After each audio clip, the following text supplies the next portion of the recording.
जी हाँ दोस्तों, मोदी सरकार ने रातों रात पलटी बाजी। दिल्ली सरकार के किए सारे रास्ते बंद। अब क्या करेगी दिल्ली सरकार?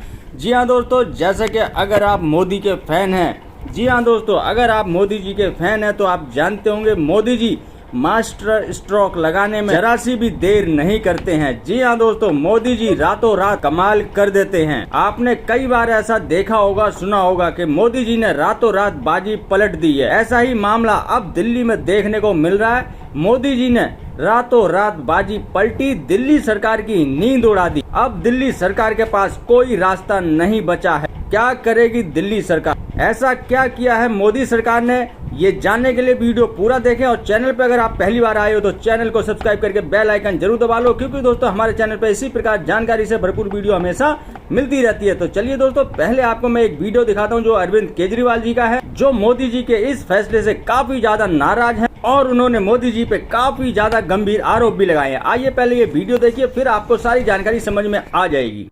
कल केंद्र सरकार ने जैसे ही सुप्रीम कोर्ट बंद हुआ छुट्टियों के लिए, वैसे ही उसके कुछ घंटों के बाद ऑर्डिनेंस लाके सुप्रीम कोर्ट के जजमेंट को पलट दिया। हम सब जानते हैं एक हफ्ते पहले सुप्रीम कोर्ट ने जजमेंट दिया था कि दिल्ली के अंदर अधिकारियों के ऊपर कंट्रोल, सरकारी अधिकारियों, सरकारी कर्मचारियों के ऊपर कंट्रोल दिल्ली की चुनी हुई सरकार का होगा। सुप्रीम कोर्ट ने यहाँ तक बोला था कि अगर किसी अफसर को ये पता है कि उसका मंत्री उसको उसका कुछ नहीं बिगाड़ सकता, तो वो अफसर मंत्री की क्यों सुनेगा? ये वो कोर्ट के ऑर्डर में लिखा है। तो इसीलिए कोई भी जिम्मेदार सरकार चलाने के लिए ये ज़रूरी है कि अफसरशाही और कर्मचारी जो हैं वो सीधे सीधे चुनी हुई सरकार के अंडर में आएँ। इसको कल इन्होंने 4 बजे कोर्ट बंद हुआ, 5 बजे और 10 बजे इन्होंने ऑर्डिनेंस पास करके उस कोर्ट के आदेश को पलट दिया।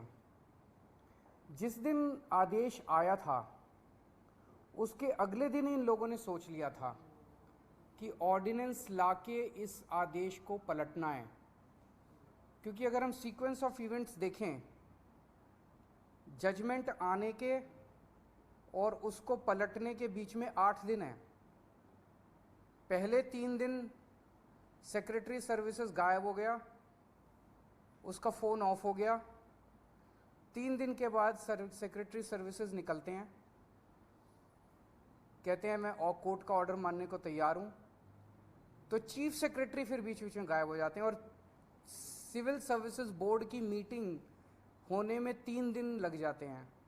फिर फाइनली जब सिविल सर्विसेज बोर्ड की मीटिंग होती है और एलजी के पास प्रस्ताव भेजा जाता है तो 2 दिन एलजी साहब बैठ जाते हैं उसके ऊपर। 8 दिन इन लोगों ने इस तरह से बिता दिए। ये सारे के सारे कोर्ट के बंद होने का इंतज़ार कर रहे थे कि कब कोर्ट बंद होगा, कब कोर्ट की छुट्टियां होगी और कब हम अध्यादेश लाएंगे। तो प्रश्न ये उठता है कि ये कोर्ट के बंद होने का इंतज़ार क्यों कर रहे थे कि जब कोर्ट बंद होगा तब हम अध्यादेश लाएंगे? पहले ले आते, जब कोर्ट की छुट्टियां नहीं चल रही थी, जब कोर्ट खुला था, जिस दिन अध्यादेश आया 3 दिन बाद, 4 दिन बाद, 5 दिन बाद ले आते।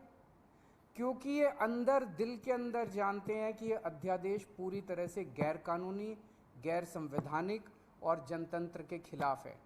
इन्हें पूरी तरह से पता था कि अगर सुप्रीम कोर्ट के खुले होते हुए अगर ये अध्यादेश ले आते और हम अगर अगले दिन इसको सुप्रीम कोर्ट में चुनौती देते तो सुप्रीम कोर्ट में ये 5 मिनट भी अध्यादेश टिकने वाला नहीं था।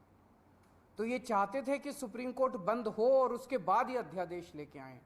अंदर खाने ये भी जानते हैं कि ये अध्यादेश 5 मिनट भी टिकने वाला नहीं है। तो क्या इस अध्यादेश की लाइफ केवल 1.25 महीने की है जब तक सुप्रीम कोर्ट बंद है? 1 जुलाई को सुप्रीम कोर्ट खुलेगा, हम इसको चैलेंज करेंगे सुप्रीम कोर्ट के अंदर और फिर सुप्रीम कोर्ट, हम जानते हैं कि ये भी जानते हैं, अंदर खाने ये भी जानते हैं कि इस अध्यादेश का क्या होगा। तो क्या ये अध्यादेश केवल इस 1.25 महीने की छुट्टियों के लिए लाया गया है? आज मैंने आप ही लोगों के चैनलों पे देखा कि ये कह रहे हैं कि हम इन्होंने रिव्यू पिटीशन फाइल कर दी है, किसी ने कॉपी भी भेजी है, शायद कर दी है या करने वाले हैं, कर दी है। रिव्यू पिटीशन का क्या मतलब रह गया? जब ऑर्डिनेंस लाके इन्होंने पूरे के पूरे जजमेंट को ख़त्म कर दिया तो जो जजमेंट ही नहीं बचा उसका रिव्यू का कैसा? तो रिव्यू पिटीशन तो तभी मेंटेनेबल होगी जब अध्यादेश को वापस लिया जाएगा रिव्यू पिटीशन की हियरिंग के पहले। तो ये क्या ये इंडिकेशन है कि जैसे ही सुप्रीम कोर्ट खुलेगा इस अध्यादेश को वापस ले लिया जाएगा? नहीं तो रिव्यू पिटीशन का मतलब ही नहीं है। जज तो यही कहेंगे कि भाई तुमने तो सारा हमारा जजमेंट खत्म कर दिया, तो रिव्यू पिटीशन किस बात की है? रिव्यू पिटीशन तो कुछ है ही नहीं। तो ऐसा लगता है कि ये केवल एक भद्दा मजाक किया गया है जनतंत्र के खिलाफ, देश के लोगों के साथ, दिल्ली के 2 करोड़ लोगों के साथ। एक तरह से सुप्रीम कोर्ट ने जजमेंट दिया, क्लियर जजमेंट दिया कि दिल्ली की चुनी हुई सरकार को पूरा अधिकार है दिल्ली चलाने का, 3 सब्जेक्ट्स छोड़ के, police, law and order and land, बाकी सारे सब्जेक्ट्स हमारे पास हैं। उस जजमेंट को 1 हफ्ते के अंदर ये अध्यादेश लाके अगर ये टर्न डाउन कर देते हैं तो ये आम आदमी पार्टी तो बहुत छोटी सी पार्टी है, हम तो बहुत छोटे लोग हैं। ये तो सीधे सीधे केंद्र सरकार सुप्रीम कोर्ट को चुनौती दे रही है, सुप्रीम कोर्ट को चैलेंज कर रही है कि तुम जो मर्जी ऑर्डर कर लो, तुम्हारे सारे ऑर्डर हम 2 मिनट के अंदर ऑर्डिनेंस लाके, बिल लाके सब खत्म कर देंगे।